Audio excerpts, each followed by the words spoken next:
Good blessed Monday morning, May the 5th, 2025. It's about 10:55 a.m. I greet all human beings all around the world with the universal greetings of peace and the blessings of God be with you. It doesn't matter what your political, philosophical, personal, nor your religious beliefs may be.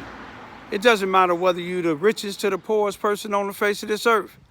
It doesn't matter whether you the proclaimed toughest to the proclaimed weakest person on the face of this earth. It doesn't matter if you my family, friends, nor my proclaimed enemies. It doesn't matter whether you like me or anything that I say or do or produce. That's your prerogative. You have a First Amendment to the United States Constitution, a freedom of press, freedom of speech, freedom to protest, freedom to associate, freedom to gather, and long as you do all those things in a peaceful manner, if you're on probation or parole, you might want to check with your local law enforcement officials to see whether or not parole officers, people that's on parole can associate together. The same if you're a felon. See if you can do any of the things that I just mentioned above. But what I want to do is, again, to give you an update today on how corrupted the Charleston, Missouri, Mississippi County Sheriff Department is, especially up under Brenton Farrow, the sheriff, and his captain, Barry Morgan, and some of the other ones there. Now, you all remember when a individual came on my property on March the 20th, 2025, about 6'5", 315 pounds, 37 years old, with mace, attacked me, sprayed me with mace, which when you spray somebody with mace, especially when you attacking them and it's not in self-defense, then a special victim, an elder, normally that would be assault with a deadly weapon, just like using a gun. But with me, it ain't. It's just a third-degree assault on a special victim. Well, they apprehended him, Jermichael Parker. But his brother on April the 2nd, when Jermichael Parker was going to court for what he did to me in the 33rd Circuit Court, after he left out, or when he was leaving out, and I was sitting on the benches, he threatened me, saying that he would slap the shit out of me. Now, to me and other law enforcement officials, local, city, state, and federal, they see that as threatening of witness of a person's family member. His family member assaulted me and he threatened me in court.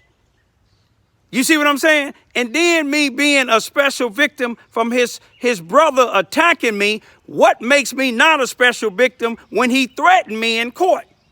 But we gonna go past that.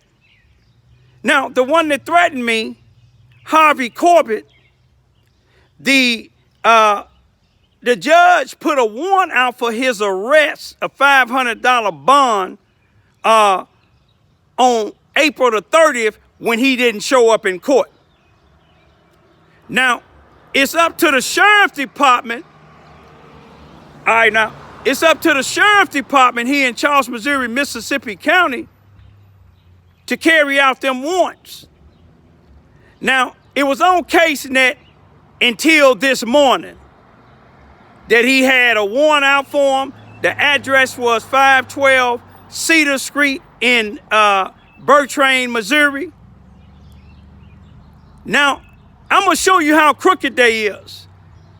On Saturday, this past Saturday, on May the 3rd, 2025, at about 11:15 p.m., 2 police cars, a sheriff from the Mississippi County, a deputy in a truck, in an ambulance was right down the street, a half a block away from me. So I videoed it and I actually talked to the sheriff deputy. Because normally the sheriff deputy don't come to these calls here. They normally cover the city. I mean, the county. I didn't see no sense for them to come because it wasn't no shooting, and they don't even come when the shooting happened. But this is a medical issue, and 2 Charleston police is already there. And this sheriff deputy from the Mississippi County Sheriff's Department probably was the only one on duty covering the whole county. His name is Adams. He said he was fairly new. He had just started. I asked him, did he know about Harvey Corbett having a warrant out for him? And he told me no. So that means if the judge, if he didn't show up to court on April the 30th, if the judge put a warrant out for him, then they actually sent the warrant over to the sheriff's department on May the 1st, and here it is the 3rd, and this deputy is out on the streets not knowing individuals had a warrant out for him. But let me show you how crooked they is. I went up to the prosecuting attorney's office today and talked to the prosecuting attorney herself, the head prosecuting attorney. And I asked her about this individual, Harvey Parker, not being arrested when they have his address. She said, well, Raymond, she said, they gave me the address that was on file, 512 Cedar Street, but they said that they didn't serve him, so they recalled the warrant. They recalled the warrant. And I said, when did this happen? She said, they just notified me today. They just notified her today, May the 5th. Now, you remember on May the 3rd, the deputy, now he know that they have a warrant, but his captain or nobody else at the sheriff's department didn't tell him this guy had a warrant. Now, if you look on CaseNet now, it wasn't there last night because I checked it last night. Early this morning, about 9:11 a.m. and 23 seconds on today, May the 5th, the sheriff's department finally can find this guy after I put them on blast on the 3rd. So they went to the judge and told him, well, we never served him. You know you didn't serve him. If he'd have slapped your mama, Barry Morgan, or slapped your grandmama, and I don't give a damn if any one of them did, that's the type of respect I have for you. And any of y'all up there in that sheriff's department that sit here knowing a person got a warrant because you don't like me, if the shoe fit, wear it. You see what I'm saying? The judge and the prosecuting attorney need to start investigating what y'all do here, because it ain't no strange happening that you just arrested this coward Negro today because I put you on blast. You can't get around it because your deputy said he didn't know nothing about it. And I know some of y'all said, well, I should have said, I don't care what you think I should say. I'm getting tired of these people with a badge misusing their badge.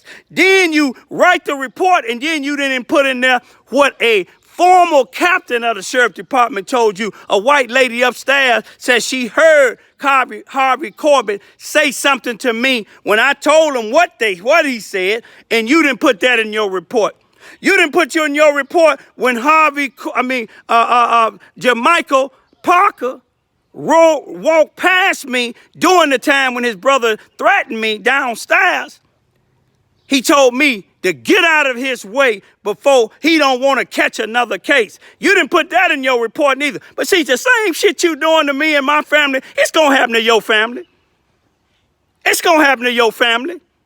And all of y'all up there in that sheriff's department and some of you police that's got a part of this here, and if the judge and the prosecuting attorney have a part of it, that shit gonna come back on y'all. Look at the shit that Darren Cain did when he didn't prosecute them coward-ass niggas that kept on harassing me. You seen what happened to him? He in the damn cemetery from COVID. The judge that let them go had a massive heart attack. The other judge that falsely had me arrested and gave me 2 years probation for videoing Lester Gillespie down here by my house, and he living around the white folks telling them, the kids, that I rape children. And you put an outstanding warrant for me exercising my First Amendment right, and you made me have to bond out the same damn judge, but you get this guy a summons. But that shit gonna come back on y'all. I tried to hold my cool. God forgive me for cussing. God forgive me for saying anything else. But I want y'all to watch this damn corruption, man. All of a sudden, they find him now. Now he go to court on the 7th. Now, had I not been pushing the issue, he wouldn't be going to court at all.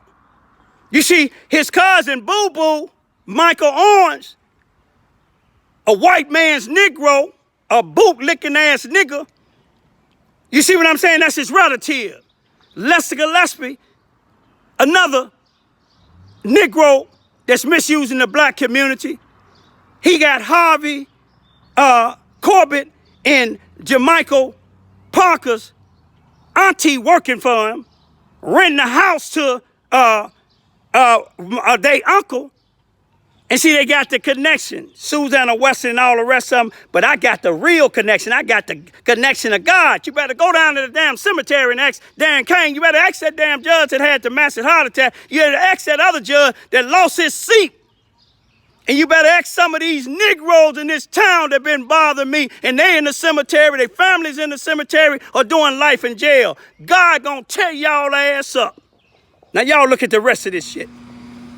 Going into the Mississippi County Sheriff Department here in Charleston, Missouri on Commercial and Franklin Street to ask them concerning a warrant that's supposed to have been put out on Harvey Corbett that threatened me on April the 2nd, 2025 in the 33rd Circuit Court here in Charleston, Missouri, Mississippi County. The judge put a warrant out. Case that said the warrant was on the 1st of May, 2025, but I just heard some more news.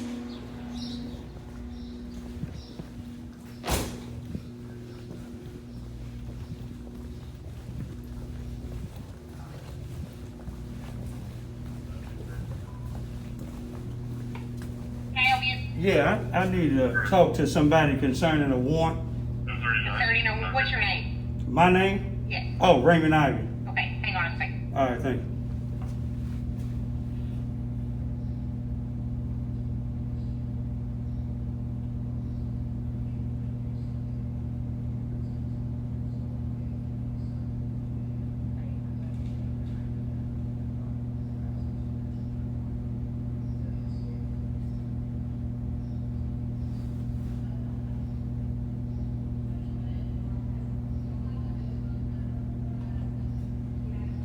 Mr. Ivy, can I get your phone number? Barry's in a meeting right now. No, I'll just come back. Okay. Oh, you could just tell him to call me. He got my number. All I want to know is Harvey Corbett that threatened me in the court. The judge put a warrant out for him on the 1st of May of this year, 2025, and I just found from the prosecuting attorney that they said that they sent it to the wrong thing and they just served him. I'd like to know when he got served, because me and my daughters fear that if he threatened me in the courtroom, he may doing something to me out here. And it's still on CaseNet that he got a warrant out. So he can call me and tell me when was this man served, because Clara, the prosecuting attorney, told me the date that they just told her the date that they didn't have the right address. And they just served him, so they must have just served him in the last day or two. But okay. But he got my phone number. Okay. All right, thank you. They claim he in a meeting, and she wanted my number. I didn't gotta get my number. They got my number. You know.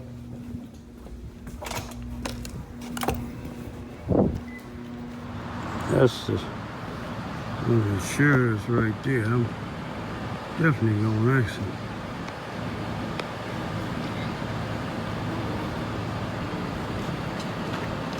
Hey, excuse me. You from the Sheriff Department?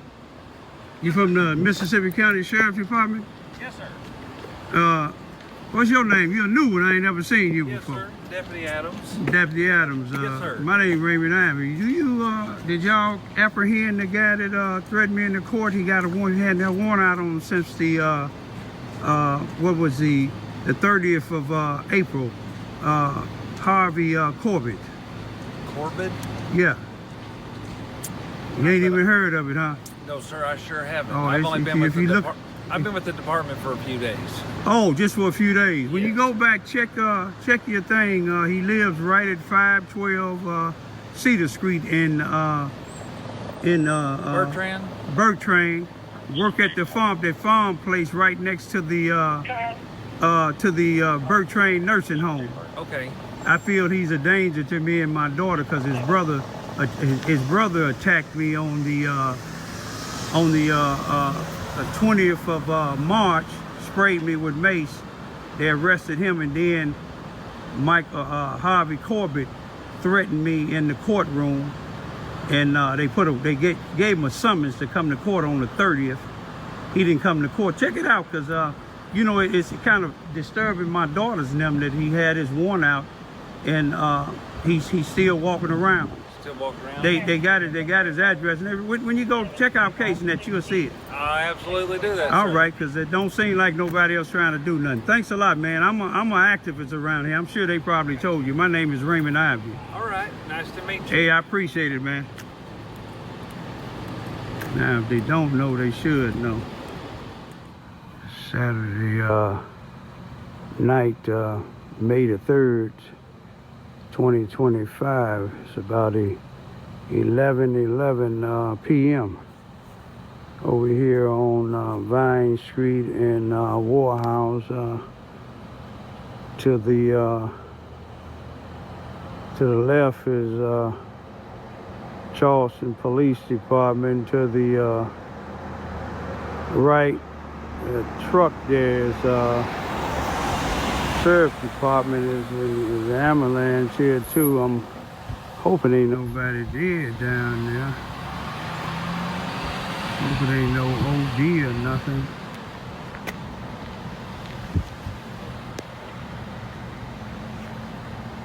Then we got two Charleston polices.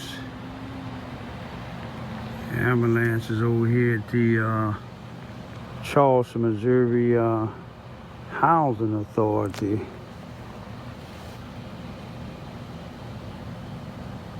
They didn't come with no lights or sirens. Hopefully everybody's all right.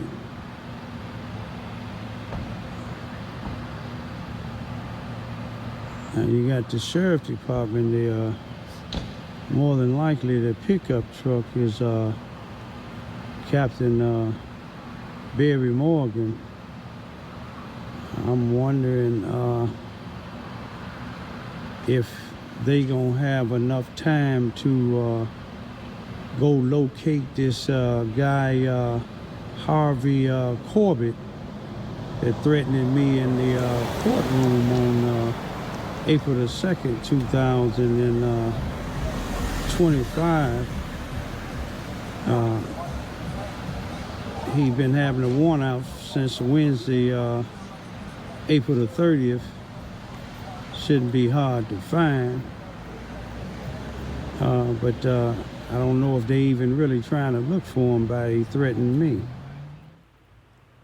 Now this is the report that Barry Morgan wrote. It's a second-degree harassment. It should have been something more serious than that. You see when it happened on April the 2nd, 2025? You see what he got on here? Closed. How is it closed when the judge had a warrant out for him? He ain't made an appearance yet because he had a warrant out for him and y'all didn't try to find him. You see what I'm saying? Until I put you on blast. Y'all will see the rest of it. You see who it was wrote by? Captain Barry Morgan. You see the corruption? How in the hell is Mike Boyers? Mike Boyer is not a captain or higher than a captain. He have 3 stripes. He's a sergeant that if you put him out of the Charleston, Missouri, Mississippi County Sheriff Department, he would not be able to be a sheriff deputy nowhere else because he don't have the proper hours. Unless he went back to school to get the proper hours. But that go to show you. Here it is, Captain Barry Morgan, who was arrested in Illinois for a battery on a suspect in official misconduct.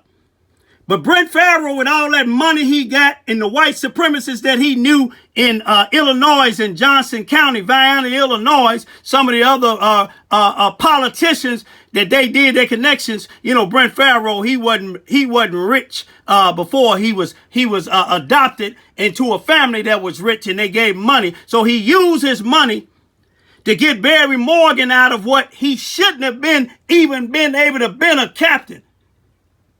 But he got him out of it. He got him out of the official misconduct. But he still let him went out on the streets when he was out on bond and probation. That show you how crooked they is. Just because you don't like me, Barry Morgan, when somebody commit a crime against me, you supposed to take care of it. But just like you didn't take care of me, you, Mike Boyers, I used to have respect for you as being a law enforcement official. You know damn well you don't have no authority to be in the approving officer. Show me some documentation that you got authority to approve a captain. That's just like if you was in the military. If you was a sergeant in the military, you ain't got no damn authority, no reason to be able to approve nothing that a captain did. But that gonna come back on y'all. If some of y'all say I'm angry, y'all angry. God said be angry but not have been in sin. Barry Morgan, Mike Boyers, and some of y'all other crooked individuals, y'all's the ones that cause other legitimate law enforcement officials to get harmed because people tired of people like y'all. But it's going to come back to y'all and your family. You watch and see as I watch and pray. I ain't going to do nothing. I'm going to keep doing what I'm doing because God taking care of all of you evil ass people, black and white. Now, after y'all seen all of that, you know what I mean? It's no coincidence that all this here happening with me. You know, if the sheriff, if a professional sheriff department or a non-corrupted sheriff department get a warrant from a judge for somebody, individual that you know, you see what I'm saying? Individual that's akin to law enforcement. You see what I'm saying? If you get a warrant and you go to the address and they say he don't live here or she don't live here, you gonna ask where she live. Whether they tell you or not, you gonna know right then and there the person don't live there. But I know they know where he lived at. They know where he worked at. You see what I'm saying? If you go in Bertrand, Missouri, going towards Sykes in the back way, once you pass the Bertrand nursing home, to the left where Bertrand nursing home is at, that's where he work at. You see what I'm saying? But he already said, remember I told y'all earlier, he already said ain't nothing gonna happen to him and his brother. But listen, his boss that he worked for, their own, that had his them tractors, the farm equipment and these trucks there, he told Harvey, don't worry about nothing. They don't like Raymond Ivey in Mississippi County. I've seen his YouTube video, but they don't like him. I know the prosecutor. I know a district attorney. That's the term he used. The district attorney is the prosecuting attorney. You see what I'm saying? I know the captain. I know some of the other people, and they don't like Raymond in Mississippi County. You might be right about that, but let me tell you somebody like me that's more powerful than all of you farmers. You see what I'm saying? And that's God. You see, if the shoe fit, wear it. I ain't talking about all farmers. I'm talking about you farmers that's corrupted, just like some of these police and sheriffs is corrupted. You see, y'all went up against the Army Corps engineer. You see what I'm saying? That go to show you the ignorance. The Army Corps engineer, they go around the country, around the world, trying to save people, building stuff to try to save people. Y'all wanted them to flood Cairo because you know all them blacks live there, to save y'all farm. Y'all didn't give a damn about their homes and didn't give a damn about them. But when you went to the court, what happened? That federal court judge threw that mess out. You see what I'm saying? That was ridiculous because y'all didn't care nothing about them. Just like y'all don't care nothing about what happened on this black side of town. That's why people don't like me, because I speak up about the racism, if the shoe fit, wear it, the corruption in the law enforcement in the 33rd Circuit, if the shoe fit, wear it. But one thing about Harvey Corbett and Michael Parker, you see, if the system don't handle y'all, God will. And if the system don't handle y'all right, God got a way of doing, all right now, God got a way of bringing them down. You see, I know y'all don't like me talking about it. He brought Dan Cain down because Dan Cain let a lot of people do stuff to me. I'm hoping Clara Poley don't allow him to do the same thing. 2 judges allowed people to do things to me and didn't do nothing. God gave one a massive heart attack and then voted the other one off the bench. And like I said, a lot of these individuals that been attacking me, the feds, the real law enforcement got y'all ass off the streets. Some of y'all been attacking me. I didn't have to attack y'all. Somebody else done put something in your ass and put you in the cemetery. You see what I'm saying? And it's going to happen again. And y'all wonder sometimes why some people don't like law enforcement officials and why some people be doing stuff to law enforcement officials. I would never do it. It's because you got people like Barry Morgan, Brenton Farrow, Robert Hearns, and all the rest of these black preachers, NAACP, and all the rest of you crooked, sellout Negroes and you racist white folks, if the shoe fit, wear it. But y'all gonna have to pay. Y'all can let Harvey and them walk. Y'all can let them walk. But see, they gonna run up on the wrong person and they gonna put their big ass right in the cemetery. Get ready to buy expensive casket for their ass.